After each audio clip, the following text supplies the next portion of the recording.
So this brings us to our third video about communication. That is our theme that we have dealt with, and we were specifically looking at enhancing communication between two parties, and we looked quite in depth at the listener's role when we are communicating. But that begs to differ. If you are not the listener, but you are the communicator, what skills and tools can you implement to enhance your communication ability? The first big thing that I've picked up when I was in education is the fact that when we communicate out of how we understand something. So if I have to explain to you 2 times 2, and I was taught that it's 2 bundles with 2 in it, and then that is how I'm going to communicate it to you. But you might be somebody that you look at this and you go like, yeah, no, I don't understand the concept. How do we get to 2 bundles of 2 times 2 is 4? There are different ways to explain that concept to somebody. But me as the communicator might be so set in my ways because 99% of people that I talk to understand the way that I'm explaining it to them. And that 1%, they don't understand what I'm saying to them. So I feel it's their job to go and figure out. You know, that's the saying goes, if you don't understand what I'm saying, that's your problem. That's not true. As the communicator, as the person that is giving the message, I need to be very aware, and this links to emotional intelligence. I need to be very aware of how I am saying something. Observe the person, the listener.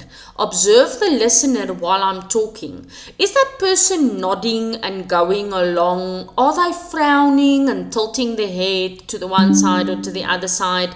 What is the challenge in their verbal communication? Are they understanding what I'm saying? If they are not, and I can see them frowning, I need to interrupt myself and go like, I see you are frowning. Can you explain to me why? And that person might go, but I don't understand what you have just said. The reason why we do that is to ensure that I'm not having a 10-minute conversation, but this guy stopped listening after 2 minutes because that's when he started frowning. So that guy or girl, woman, lady, person, individual needs to now try and digest in their brain the communication that I've given them in the beginning, but I'm already 8 minutes further. They haven't heard a word that I've said there because they're still trying to understand, to process, to comprehend what was said in the beginning. So as the communicator, it is very important for the communicator to observe the listener. If the listener is showing signs of not understanding, frowning, turning the head to the one side, I need to interrupt there and then and go like, am I, as the communicator, expressing myself correctly? Am I expressing myself in a way that you understand? Is there any clarity-seeking questions? Are we on the same page? How do you comprehend what I just explained to you? Can you perhaps, in your own words, tell me back how you understand what we have said so far? Imagine if you, as the communicator, are so in tune with the listener that if there's a small frown and you make them feel comfortable, because that's your responsibility, you literally go like, how can I clarify that a little bit more? How can I, and I'm taking the responsibility on myself as a communicator. I'm not turning it onto the listener going like, I can see you don't understand what's the problem. No. I'm the listener. So it's not my problem if I don't understand what you are saying. You need to communicate in such a way that I understand what you want to communicate. I found during the education, when I spent my time in education, approaching something from different points help. So, as a listener, I would be like listening and agreeing to what you're saying. Tilting my head to the one side and frowning if I'm trying to process what you are saying. Shaking my head on points that I do not agree with you on. Trying to ask a question but you just keep on talking. As the communicator, as the person that initiated the communication, you need to be very aware of your listener, their body language, the frowns or the smiles or the nods. Those are non-verbal cues that these people are assimilating what you are saying. But in the same breath, you need to stop after a minute and a half, and ask them to just give back what they understand. So what does that look like? For instance, I would ask, I've now spent a minute talking. What did you get out of this? What do you understand I'm asking you to do?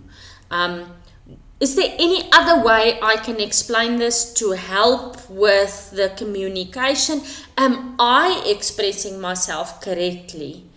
It's never the listener's problem.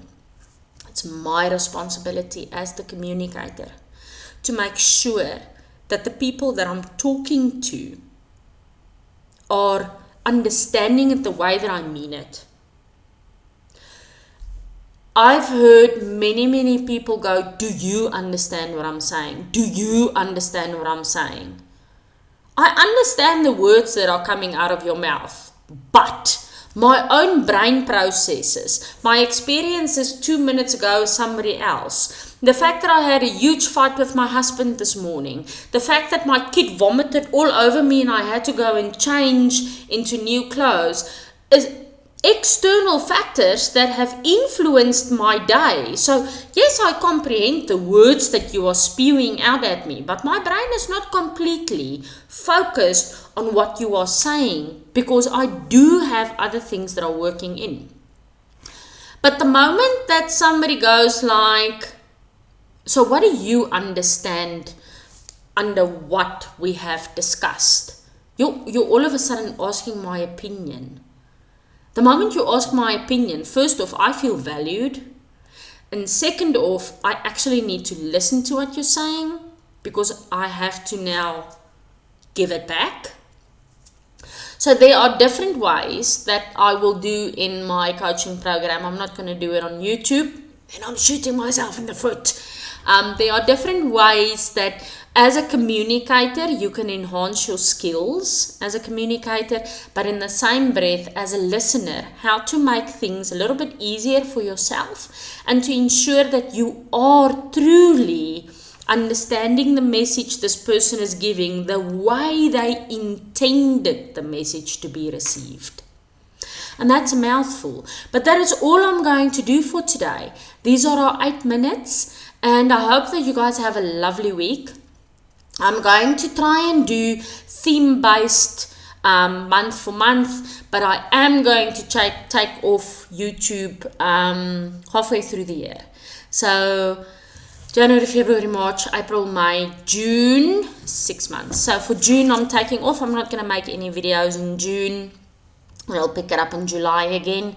Sometimes I just need a break as well. And I'm in between developing content and, not necessarily for the videos. My video skills have not improved, which is fine. This is just for you to play while you're lying in the bath. It's short and gets the brain thinking. Even if you just have a little, oh, that could explain it. Or, ooh, I can try that moment. Then I have achieved something. So you don't necessarily have to watch the video to listen to the video. Either way. Have a lovely week, and then we'll see you in February. Bye.